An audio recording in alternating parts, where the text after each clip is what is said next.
সবাইকে হ্যালো। আমি doctor Jonathan Williams Word of God স্পিকের সাথে আছি এবং আজ আমাদের গল্প বলার প্রশিক্ষণ চালিয়ে যাওয়ার সাথে সাথে আমরা এই বিষয়টি দেখব যে কিভাবে মানুষকে তাদের গণ্ডিবদ্ধ চিন্তা থেকে বেরিয়ে আসতে সাহায্য করা যায়, কিভাবে তাদের গণ্ডির বাইরে চিন্তা করতে শেখানো যায়।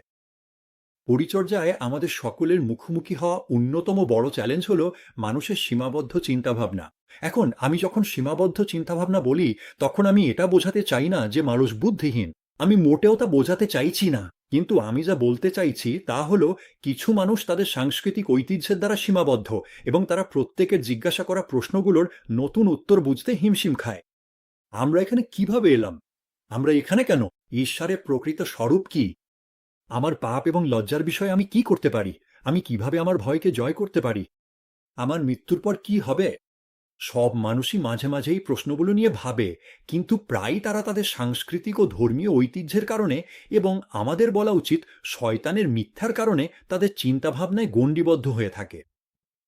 আমার মনে আছে একদল পুরুষের সাথে কথা বলার কথা, যারা খুব কঠোর পুরুষতান্ত্রিক সংস্কৃতিতে বাস করত।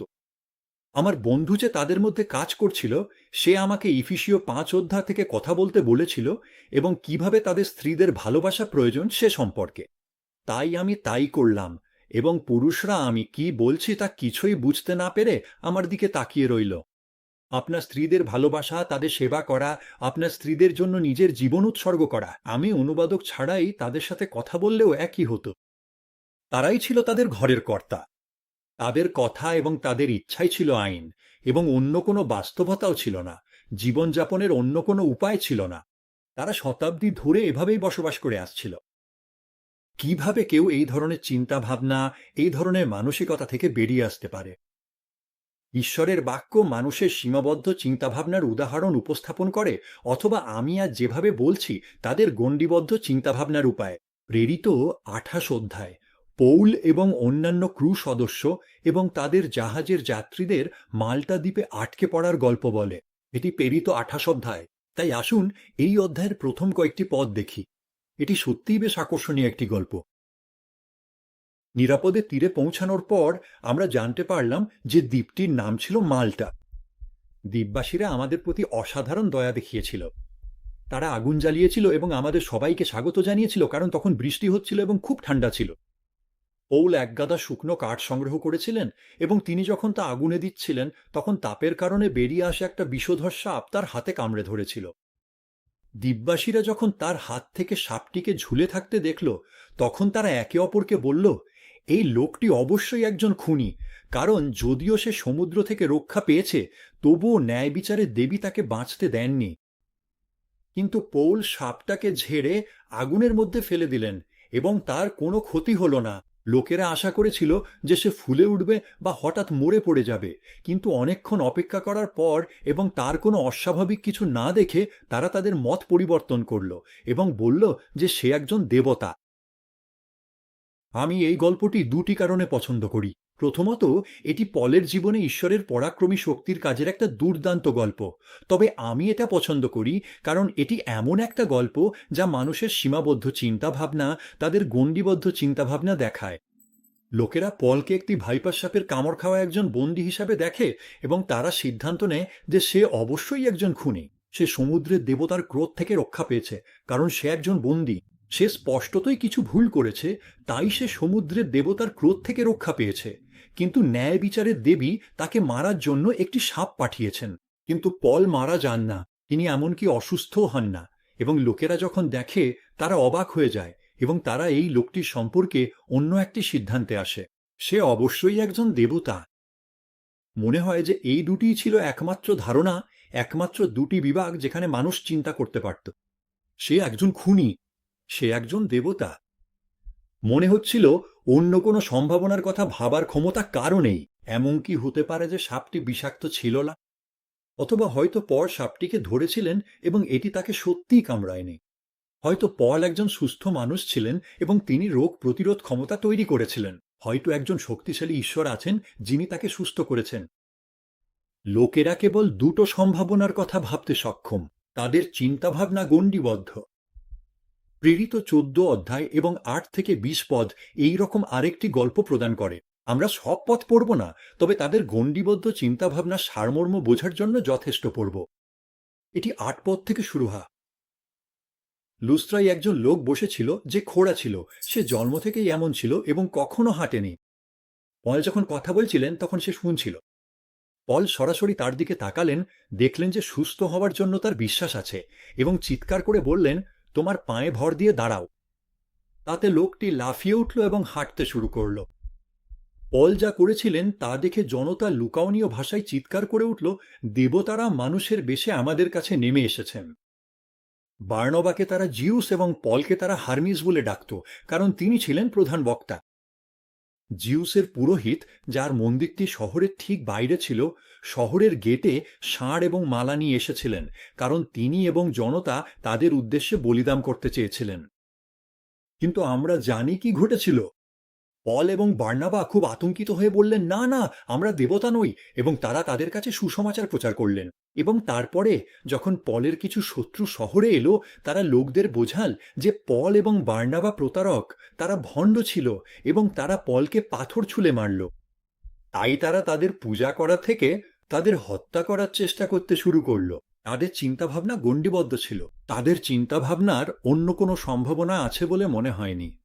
আজ বিশ্বের অনেকেরই এই অবস্থা, যারা খ্রিস্টকে জানে না। তাদের চিন্তাভাবনা, তাদের বেড়ে ওঠার ধরন, তাদের সংস্কৃতি, তাদের ধর্ম এবং সবচেয়ে প্রধানত তাদের পাপ দ্বারা গণ্ডিবদ্ধ। কিন্তু পবিত্র আত্মার শক্তিতে এবং ঈশ্বরের বাক্যের মাধ্যমে আমরা মানুষকে তাদের সীমাবদ্ধ চিন্তাভাবনা থেকে বের করে আনতে পারি। আর এটি করার অন্যতম একটা উপায় হল গল্প বলা। তাদের বাইবেলের গল্প শোনানো, বাইবেলের কাহিনী এবং বিশ্বের জন্য ঈশ্বরের পরিকল্পনা সম্পর্কে বলা, এবং গল্প বলার পাশাপাশি তাদের প্রতি ভালোবাসা ও শ্রদ্ধা প্রদর্শন করা। আমরা যখন তাদের গল্প বলি এবং তাদের সাথে ভালোবাসা ও শ্রদ্ধার সাথে আচরণ করি, তখন তাদের সীমাবদ্ধতার দেয়ালগুলো ধসে পড়তে শুরু করে, সেগুলো ভাঙতে শুরু করে, এবং তাদের চিন্তাভাবনা সেই সীমাবদ্ধ গণ্ডির বাইরে প্রসারিত হয়। তারা আরও বেশি বুঝতে পারে, তাদের মন আলোকিত হয়। এখন মানুষের চিন্তাভাবনাকে সীমাবদ্ধ করে এমন কিছু গণ্ডি বা বাক্স কি কি? এইটির কথা ভাবই তো। আমার জীবনের কোনো মূল্য নেই, আমার জীবন গুরুত্বপূর্ণ নয়। সৃষ্টির কাহিনীগুলো এই সীমাবদ্ধতা ভেঙে দেয়, যখন মানুষ জানতে পারে যে তারা ঈশ্বরের প্রতিমূর্তিতে তৈরি, এবং যেহেতু তারা ঈশ্বরের প্রতিমূর্তিতে তৈরি, তাই তারা ঈশ্বরের কাছে বিশেষ। এখানে আরেকটি আছে, ঈশ্বরই আমার সমস্যার কারণ। বিপর্যয়ের কাহিনীগুলো এই ধারণা ভেঙে দেয়, যখন মানুষ জানতে পারে কেন পৃথিবীতে খারাপ ঘটনা ঘটে। এখানে তৃতীয় একটি আছে, ঈশ্বর আমার তোয়াক্কা করেঙ্গা। নিয়মের কাহিনীগুলো এই ধারণা ভেঙে দেয়, যখন মানুষ শোনে যে ঈশ্বর মানুষের কাছে প্রতিজ্ঞা করেন এবং তিনি তার প্রতিজ্ঞা রক্ষা করেন, কারণ তিনি একজন মঙ্গলময় ঈশ্বর, তিনি ভালোবাসার ঈশ্বর। আরও একটি, কে আমাকে বাঁচাবে, কে আমাকে এ থেকে উদ্ধার করতে পারে? খ্রিস্টের কাহিনীগুলো প্রকাশ করে যে সেই প্রতিশ্রুত ব্যক্তি কে, যিনি তাদের পাপ ক্ষমা করতে পারেন, তাদের হারানো সম্মান ফিরিয়ে দিতে পারেন এবং সমস্ত ভয় দূর করতে পারেন। আরও একটা, আমি এখানে কেন? মহা আজ্ঞা এবং খ্রিস্টের পুনরাগমনের কাহিনীগুলো জীবনের উদ্দেশ্য এবং অর্থ প্রদান করে। তাই আমি নিশ্চিত যে আপনি চিন্তাভাবনার অন্যান্য উপায়ে মানুষের অন্যান্য প্রশ্ন এবং অন্যান্য সীমাবদ্ধতার কথা ভাবতে পারেন, যা মানুষকে অন্ধকারে রাখে। আমরা কোন গল্পগুলো বলতে পারি যা এই সীমাবদ্ধতাগুলো ভেঙে দেবে, যাতে মানুষ ঈশ্বর এবং তাদের প্রতি তার ভালোবাসা সম্পর্কে আরও স্পষ্টভাবে চিন্তা করতে পারে? গল্প বলা কেন গুরুত্বপূর্ণ সে সম্পর্কে আমরা 7টি কারণ শেয়ার করেছি। সেগুলোর মধ্যে একটি কারণ হলো, গল্প বলা চিন্তাভাবনার একটি নতুন পথ তৈরি করে। মানুষ যখন গল্পগুলো শোনে, তারা বিশ্বকে আরও বৃহত্তর দৃষ্টিভঙ্গিতে দেখতে শুরু করে। তারা বিশ্বকে সেভাবেই দেখতে শুরু করে যেভাবে ঈশ্বর এটি সৃষ্টি করেছেন। আমরা তাদের প্রথাগত চিন্তার বাইরে ভাবতে শেখাচ্ছি। এই সব কিছুই 2 করিন্থীয় 10 অধ্যায় 3 থেকে 5 পদে পৌলের সুপরিচিত এবং প্রিয় পদগুলোর একটি বাস্তব প্রকাশ। চলুন সেগুলো দেখি। আমরা মানুষ, কিন্তু আমরা মানুষের মতো যুদ্ধ করি না। আমরা মানুষের যুক্তির দুর্গগুলো ভেঙে ফেলতে এবং মিথ্যা যুক্তি ধ্বংস করতে ঈশ্বরের শক্তিশালী অস্ত্র ব্যবহার করি, জাগতিক অস্ত্র নয়। আমরা প্রতিটি অহংকারী বাধা ধ্বংস করি যা মানুষকে ঈশ্বরকে জানতে বাধা দেয়। আমরা তাদের বিদ্রোহী চিন্তাগুলোকে বন্দী করি এবং তাদের খ্রিস্টের বাধ্য হতে শেখায়। এবং আমরা সেই পদের সাথে যোগ করতে পারি, আমরা সেই বাক্সগুলোকে ধ্বংস করি যা মানুষের বোধ শক্তিকে সীমাবদ্ধ করে, যাতে তারা তাদের জীবনের জন্য, তাদের পরিবারের জন্য, তাদের সমাজের জন্য এবং তাদের জাতির জন্য ঈশ্বরের প্রেম এবং উদ্দেশ্য উপলব্ধি করতে পারে। প্রভু আপনাকে আশীর্বাদ করুন যখন আপনি মানুষকে তাদের সীমাবদ্ধ চিন্তাধারা থেকে মুক্ত করতে এবং তাদের ঈশ্বরের মহিমার জ্ঞানের আলোতে আনতে কাজ করেন। ঈশ্বর আজ আপনাদের সবাইকে আশীর্বাদ করুন।